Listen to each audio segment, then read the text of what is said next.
I am not such an innovator. I like seeing what is competitive and then making changes to it to take it to a different level, but I'm not the guy that's going to make something from scratch typically. Like, I'm not a from scratch kind of guy. I appreciate people like you and Sean McCabe who can build a deck from nothing and literally make it a meta deck that everyone is now copying, a big conversation starter, a top deck, whatever you want to call it. Like, you guys are insane to me that you can even do that.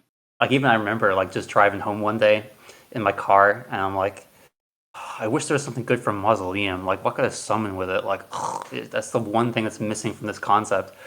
And I got out of my car, I'm like, oh, okay. And Darkness Dragon, actually. I never thought I would actually use Light and Darkness Dragon in a deck. All right, I'll think about that one. And it's just a random moment.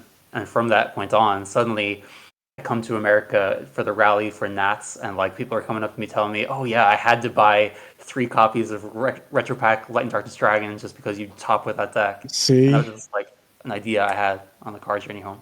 Yeah, you're very influential. You are very influential. Within this community, I think that you are one of the most influential just because your ideas, not only do they end up doing well in tournaments, but then the Frog channel seems to be the channel that pops the most. I don't know if that's a fact, but I feel like the Frog channel in Edison Format's Discord server, I think that one has the most traffic. Like, I really do. I go in the other ones and that shit is like, frogs are popping. To your credit, the Frog deck is the one that gets the most revisions. You know what I mean? Like, Blackwings, it's not like there's like 1,000 new Blackwing variations coming out. You know what I mean? Like, standard hero beat, like there's variations to it. Sometimes they play Absolute Zero, sometimes they don't. But for the most part, there's not brand new iterations of the decks coming out like a fucking burn Blackwing deck. That's not happening at a random tour. And maybe it could, I don't know. But it hasn't happened and hasn't been happening. Whereas there's a new fucking Frog variant every other goddamn week, it seems like. Let me interject real quick. It's funny you say that, Kenny. Burn Blackwings, because before Nationals, there was a tournament on Friday. And one of the people who got top 4 in that tournament... You and Cairo played in it, right? And Cairo got second again? Correct. Yeah. So Frog Slicer was there in person, and he was playing a chain burn deck, but then it sided into Blackwings. and he made top 4 with it. Like, he scraped a lot of people because, you know, the thought is Blackwings is very close to a burn deck in the way that it plays. It kind of expends its cards recklessly to do damage. Mm-hmm. So if you look at the Blackwing monsters as burn spells, Boar is just a 1700 burn spell, right? Like, you don't care about, if I run it into like this card, you know, and it dies or whatever because Alias attacked over. You don't care. If he did 17, he's a 1700 burn spell. And so if you play it like that, it's kind of cool. But I just think it's funny you brought up that exact like style, that exact deck, and that just happened. Now, granted, most people don't even know that deck exists or that it topped this tournament or did anything special.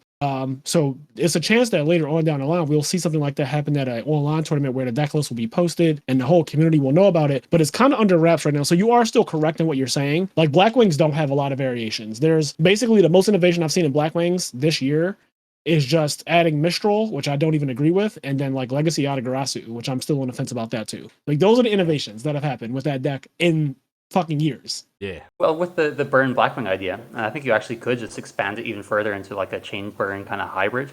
Mm-hmm. I think that kind of has been done before, even like during the format. I'm pretty sure I've seen some lists like that. It's definitely possible. I think that a lot of Blackwing players, including myself, because I do consider myself to be a Blackwing player as well, we just kind of like the way the deck plays normally and don't try to push the envelope too much. It's a very boring community. That's kind of why I partially left it, because I was playing it every week and I kind of feel like I'm low-key responsible for killing my locals a little bit.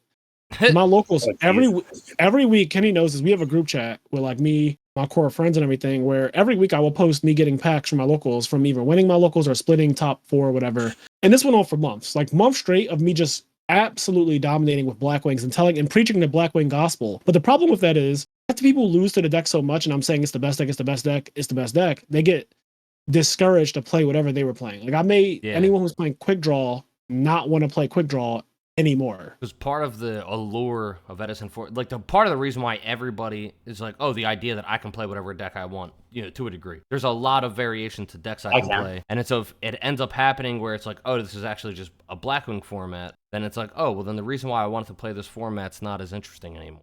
Yeah. And so it sucks because the format is not Blackwing format still. And it never will be, because thankfully everyone likes to play whatever they want to play. But Blackwings is overpowered, and I was showing that And I definitely think that a lot of people in my area got discouraged because it kind of killed our local scene. Like we don't really have an Edison local anymore. Like on Thursday nights, it used to be 30 to 40 people sometimes. And now we can barely get any for Edison. And it's just like, I think a combination of Hero Beat and Black Wings just bored people a little bit too much. And they're not willing, a lot of people aren't willing to learn other decks or learn how to innovate to combat what the meta is. So instead of figuring out ways to combat Black Wings and Hero Beat, they're just like, fuck this format, I'll just play Modern again. And that's kind of what happened. A lot of people who used to play on our side of the room are now playing Modern because at the very least, Modern forces change.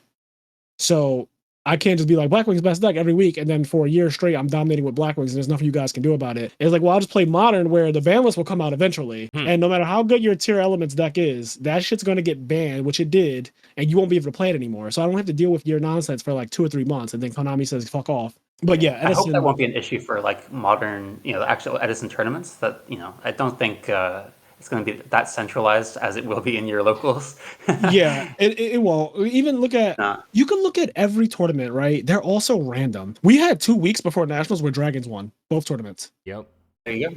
Dragon, and it was 2 different Dragon decks at that. So not even just 2 weeks of Dragon Turbo. It was 1 week of Trap Dragons and then 1 week of Dragon Turbo. And before that, you had your typical like Black Wings and stuff like that. You had the PS5 tournament won by Hero Frogs. Hey guys, if you like this clip, we have full video versions of our podcast episodes available on the IMNerd Patreon, as well as exclusive content. If you'd like to listen to our full podcast episodes or find us on any other social media platforms, you can do so by clicking the link tree below.